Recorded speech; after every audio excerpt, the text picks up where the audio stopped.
Les GG, les grandes gueules, on parle de l'audiovisuel public puisque ce matin sur RMC, Gérald Darmanin a créé l'événement, l'info. En faisant cette proposition, il faut peut-être réfléchir à la suppression de la redevance de l'audiovisuel public, 139 €. Attention, il alimente le grand débat. C'est une proposition personnelle du ministre des Comptes publics. C'est pas encore repris, parce que on sait que tous les ministres font plein de propositions fiscales. Alors, voyons ce qu'en pense Madame Dumas, Frédéric, de son prénom, députée UDI des Hauts-de-Seine. Bonjour Madame la députée. Bonjour. Merci d'être avec nous. Est-ce que c'est une bonne piste ou pas? Alors écoutez, moi je suis consternée. Alors soyez consternés, mais bien près de votre téléphone, s'il vous plaît, que l'on vous entende fort et clair. Pardon, allez-y. Tout à fait. Donc consternée, atterrée par la proposition du ministre. Alors elle a, si on veut, un avantage, et c'est ce que vous venez de faire sur votre antenne, c'est de discuter justement du rôle du service public dans le monde de demain. Donc ça, je trouve que c'est un vrai intérêt, et c'est le débat qu'on devrait avoir. Par contre, la mesure, elle est consternante. D'abord, complètement démagogique, mais ça, ok, on est habitué. Mais la deuxième chose, c'est que toutes les affirmations du ministre sont effectivement soit des approximations, soit des mensonges. Alors, soit c'est parce qu'il n'a pas travaillé son dossier. Bon, c'est pas génial, parce que l'incompétence, ça devient un peu la marque de fabrique, mais soit effectivement, ce sont des mensonges, et dans ces cas-là, c'est aussi très grave. La première chose, c'est qu'il nous dit on ne peut plus adresser cette redevance.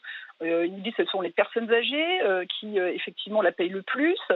Il dit en même temps la télévision donc est regardée par d'autres moyens et on ne peut plus l'adresser. Alors si c'est les personnes âgées qui le regardent le plus, effectivement, elles le regardent davantage avec un téléviseur, donc c'est déjà assez curieux. La deuxième chose, c'est que c'est parce que justement l'audiovisuel, même si on peut discuter du contenu, peut être regardé par d'autres moyens, qu'il faut effectivement réfléchir aux autres moyens. Alors si effectivement les Allemands, les Anglais, les Finlandais, bref, les plus grands pays d'Europe sont capables de le faire, je trouve ça consternant que la France soit pas capable. Qu'est-ce qu'elle a fait? Qu'est-ce qu'ils ont fait ces autres pays? Ils ont effectivement réformer leur audiovisuel, c'est-à-dire ils ont réformé évidemment le contenu, l'émission, c'est évidemment la première chose, c'est quand même de parler du projet, et ensuite ils ont mis en place une contribution universelle qui effectivement par principe donc va être payée par tout le monde. Mais voilà comment ça se passe pour que effectivement retrouver de l'équité un peu c'est-à-dire contribution universelle, c'est payé même par ceux qui n'ont pas de télé, pas d'ordinateur?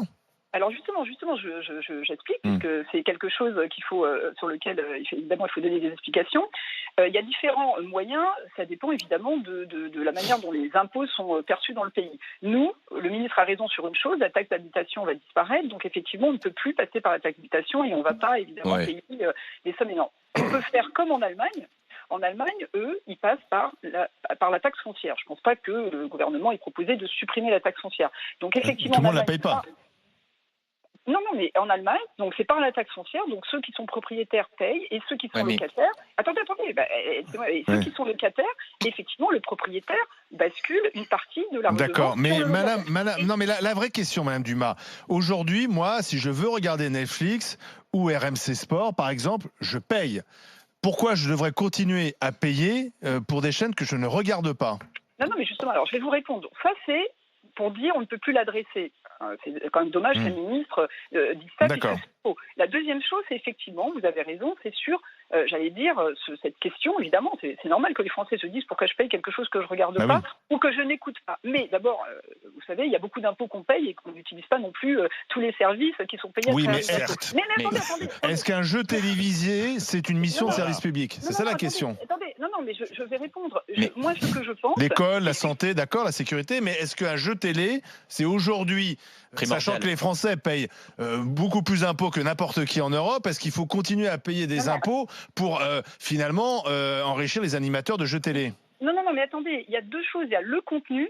Et le contenu, ça devrait même être, et vous l'avez dit, ça devrait être dans le grand débat, ça devrait être partagé avec les Français. Ce que doit être l'audiovisuel public, c'est un bien commun, il doit être discuté avec les Français, ça c'est sûr. Après, tout le monde a une vision différente de la télévision, donc évidemment, on ne pourra pas faire une télévision pour tout le monde, mais au moins ça doit être dans le débat public. Mais la deuxième chose, c'est que c'est une redevance, effectivement, elle est injuste parce que tout le monde paye le même montant. C'est un impôt indirect, donc moi je suis d'accord sur le côté injuste de cet impôt. Mais on peut passer comme en Finlande, cette fois-ci, il y a des idées quand même ailleurs. En Finlande, qu'est-ce qu'ils font? Ils font une modulation sociale, c'est-à-dire qu'il y a des gens qui sont exonérés, c'est le cas aujourd'hui, et il y a des gens qui payent un peu moins, et des gens qui payent un peu plus. Ça règle pas la question. Madame les députés, une question. Est-ce que vous pensez pas qu'il est peut-être temps de modéliser finalement un service public à notre époque, tout simplement, c'est-à-dire des émissions peut-être pour les jeunes qui nous ouvrent, qui nous intéressent, plutôt que de continuer à faire des programmes finalement pour la ménagère de plus de 50 ans, juste pour garantir une certaine fidélité? Alors, non, c'est pour ça que je vous dis que l'enjeu, c'est le rôle du service public, le contenu, définir ses missions. Et ça ne veut pas dire, effectivement, parce que, effectivement, si on supprime la redevance, c'est l'impôt. C'est 4 milliards qu'il faut trouver sur l'impôt. Donc, on nous explique qu'on n'a pas assez d'argent pour financer la dépendance ou pour financer les retraites. Donc, on ne peut pas dire que la suppression de la redevance, ça va nous permettre, effectivement... Il faut définir les missions d'abord. Et en fait, il faudrait savoir l'émission, combien ça coûte, et voilà, et après, comment on récolte les recettes. Il m'a semblé, dans l'intervention de M. Darmanin, qu'il disait réfléchir à la suppression de cette taxe. De cette redevance, donc peut-être que le fruit de cette réflexion correspond à exactement tout ce que vous êtes en train de nous énumérer depuis 5 minutes. Okay, j'ai cru comprendre. Il dit d'ailleurs, c'est facile à dire, difficile à faire. Il s'agissait d'un projet dont lui-même a admis qu'il serait difficile à mettre en place. Et vous êtes en train de faire le procès, en parlant même de mensonge, de quelque chose qui n'est qu'à l'état de gestation. Donc je comprends pas cette position partisane, alors que effectivement pour l'instant nous n'avons aucune information de fond. Alors est-ce que je peux répondre? Bien sûr. La première chose, vous savez, ça fait 2 ans que la majorité au pouvoir, ça fait 2 ans qu'on travaille sur ce dossier. Il apparaît peut-être publiquement aujourd'hui. Je pense qu'il y a eu beaucoup de travail qui a été fait. Donc si M. Darmanin estime qu'il va commencer à travailler aujourd'hui alors qu'il y a eu beaucoup de rapports, donc déjà c'est quand même un problème. La deuxième chose, les mensonges, ils portent pas. Je veux dire, chacun, on peut proposer de supprimer la redevance. Je dis juste que la manière dont il le propose, ce sont des mensonges, puisqu'il dit on ne peut plus l'adresser. Ça c'est faux. Il dit on ne peut plus l'adresser parce que pour l'instant elle est liée à la taxe d'habitation et qu'à terme la taxe d'habitation sera supprimée. C'est pas une hérésie. On peut l'adresser autrement. Donc il peut pas dire juste, il peut pas finir sa phrase comme ça. Non, il dit autre chose aussi. Non, il dit autre chose. Il dit que le fait que l'audiovisuel public sait de toute manière qu'il y a tant de recettes chaque année, ne réfléchit pas à peut-être à faire des économies, à dépenser l'argent différemment. Et donc si effectivement c'est plus lié, l'audiovisuel public n'est plus lié à une taxe particulière, une redevance particulière, peut-être que on pourra commencer à réfléchir sur des économies, sur une meilleure organisation des choses. Je vois pas le lien entre les deux. Je vois pas vraiment le lien entre les deux, mais sachez que il y a déjà non, on réfléchit. Vous savez très bien, quand vous avez un budget, vous avez 100 par mois, vous allez dépenser les 100 sans vous poser la question de savoir si vous les dépensez bien. Alors, vous savez, il y a une chose, c'est qu'on peut, je vous l'ai dit, on peut moduler le montant et le taux en fonction de ce qu'on souhaite effectivement voir arriver comme montant final. Donc ça, c'est pas le problème de la redevance qui fait. L'idée, c'est pas obligatoirement qu'il y ait plein d'argent. Très bien. On demande au l'audiovisuel public de faire des économies depuis des années. Il y a déjà 400 millions d'économies qui ont été décidées et la suppression de 2 chaînes. Donc effectivement, vous avez raison, dans 2 ans, on aura 3 chaînes au lieu de 5 et on aura 100 millions de dépenses de programme en moins. Et donc effectivement, peut-être qu'à un moment donné, il faudra supprimer la redevance parce que quand on aura réduit et la qualité... Mais c'est pas les programmes qu'il faut supprimer, c'est le mode de fonctionnement, tout le monde le sait. Mais je suis là, on est en train de vraiment d'enfoncer des portes ouvertes. Non, tout le monde le sait. Il y a un lobby qui fait qu'on ne touche pas aux choses, mais tout le monde le sait qu'il y a des économies à faire. Madame Dumas, au de la fin. Je voulais juste dire une chose, effectivement. J'ai fait un rapport, il fait 300 pages, c'est pas parce qu'il fait 300 pages qu'il est intéressant. J'ai juste mis dans ce rapport qu'il fallait justement arrêter de ne pas faire ce qu'on doit faire. Et moi, j'ai proposé des transformations. J'ai proposé qu'on réouvre les conventions collectives sur l'organisation du travail et le temps de travail, parce que là, c'est pas les coupes budgétaires qui vont permettre de transformer le service public. Il faut le transformer en profondeur pour qu'il s'adapte aux dons de demain. Comme ont fait les Anglais, comme ont fait les Belges, la vraie transformation. La transformation qui est juste de la coupe budgétaire ne transforme rien. Aujourd'hui, on est en train de remonter la filière de fabrication de France Télévisions à la demande effectivement d'un syndicat interne. Et ça, c'est très grave parce que au lieu d'optimiser l'argent qui va être mis dans les programmes, on reconstruit la SFP. Donc moi, la vraie transformation, je pense qu'il y a des pistes, mais il faut arrêter de penser que c'est en supprimant la redevance ou en faisant des coûts budgétaires qu'on fait la vraie transformation. Très bien. Elle peut être un peu plus subtile. Merci Madame la députée Dumas, députée UDI des Hauts-de-Seine. Merci d'avoir été avec nous. Bonne journée. Et donc à suivre ce dossier de la redevance. Je vous lis quelques réactions qui sont arrivées sur Internet rmc.fr parce que dès qu'on parle télé ou dès qu'on parle redevance, ça fait réagir bien sûr. J'ai Gaël qui nous dit si le gouvernement veut déclencher une grève dans l'audiovisuel public, qu'il y aille tranquille. Me dit Gaël. Je pense qu'il doit pouvoir faire l'économie d'un nouveau conflit social. Qu'est-ce que j'ai comme réaction sur Internet? Eric qui m'écrit lui sur rmc.fr. Salut, je suis comme Maxime, j'ai 25 ans, me dit-il. J'essaie de me souvenir de la dernière fois où j'ai allumé une chaîne du service public pour regarder un programme.